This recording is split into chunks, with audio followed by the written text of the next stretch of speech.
नमस्कार शासन जी आहे युट्यूब चॅनल वापस सर्वांचं अगदी मनपूर्वक स्वागत आहे। तर आताच्या घडीची सर्वात मोठी विक्री म्हणजे राज्य सरकारी कर्मचाऱ्यांना महागाई भत्ता 50% आणि सेवानिवृत्त उपदानाची रक्कम 14 लाख रुपये ऐवजी 25 लाख रुपये। त्या संदर्भात या एपिसोडच्या माध्यमातून संपूर्ण अपडेट आता आहोत।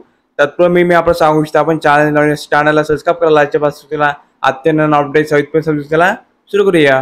राज्य सरकारी कर्मचाऱ्यांना सुधारित राष्ट्रीय पेन्शन योजना, वाढीव 4% महागाई भत्ता तसेच निवृत्त वय 60 वर्षे इत्यादी 14 मागण्या मान्य करण्याची माननीय मुख्य सचिव यांची दिलासादायक निर्वाळ दिनांक 14/2/2024 रोजी राज्य सरकारी कर्मचारी मध्यवर्ती संघटना महाराष्ट्र राज्य यांच्या समावेश झालेल्या बैठकीत करण्यात आला आहे। यामध्ये राज्यातील कर्मचाऱ्यांना सुधारित राष्ट्रीय पेन्शन योजनेचा प्रभाव दिनांक 1/मार्च/2024 पासून लागू राहील व त्याप्रमाणे शासकीय आदेश पारित होतील असा निर्वाळा माननीय मुख्य सचिव श्री नितीन करी यांनी त्याचे समेत दिले आहेत। तसेच केंद्र सरकारप्रमाणे वाढीव 4% महागाई भत्ता मंजूर करण्यात येईल असे सुद्धा नमूद करण्यात आले आहे।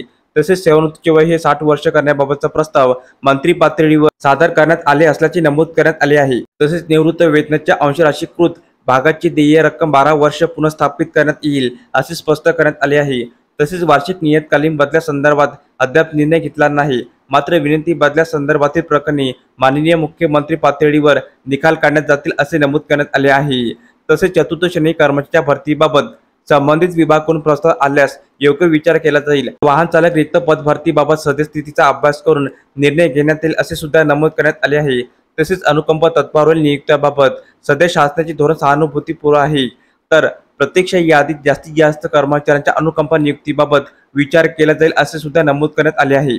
तसेच सेवानिवृत्ती उपदान रुपये 14 लाख ऐवजी 25 लाख रुपये निश्चित करण्याचा प्रस्ताव तयार करण्यात आला आहे असे नमूद करण्यात आले आहे। उत्कृष्ट कामासाठी आगाऊ वेतनवाढ देण्याबाबतचा उद्देश लक्षात घेऊन या प्रश्नाबाबत नवीन अभ्यास केला जाईल असे नमूद करण्यात आले आहे।